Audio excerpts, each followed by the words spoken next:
AP మద్యం కుంభకోణాన్ని money laundering కేసుగా మాత్రమే కాకుండా ప్రజల మాన ప్రాణాలతో చెలగాటమాడిన కేసులా చూడాలని రాష్ట్ర ఎక్సైజ్ శాఖ మంత్రి కొల్లు రవీంద్ర అన్నారు. తిరుచానూరులోని Vannekula Kshatriya development corporation chairman CR Rajan నివాసానికి ఆయన వెళ్లారు.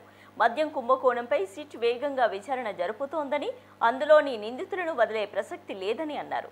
దీంతో పాటు రాష్ట్రంలోని బెల్ట్ షాపులపై చర్యలు తీసుకుంటామని చెప్పారు. మద్యం పాలసీకి విరుద్ధంగా వ్యవహరిస్తే చర్యలు ఉంటాయని హెచ్చరించారు.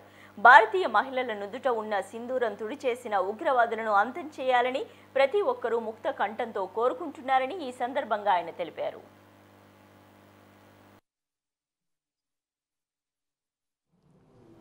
చాలా పవిత్రమైన రోజుగా భావిస్తారు.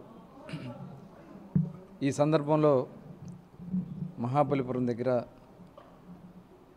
ఒక వన్యకుల క్షత్రియ యూత్ కాన్ఫరెన్స్ని నిర్వహించబడతా ఉంది.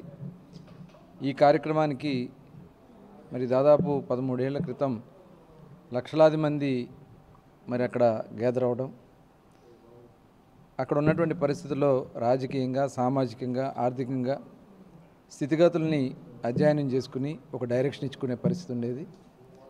దాదాపు 13 సంవత్సరాలుగా ఆ కార్యక్రమం ఆగింది.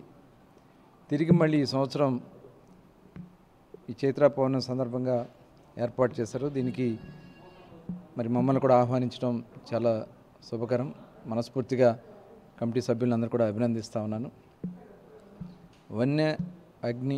వన్య అంటే అగ్ని మొత్తం తీర ప్రాంతంలో కానీ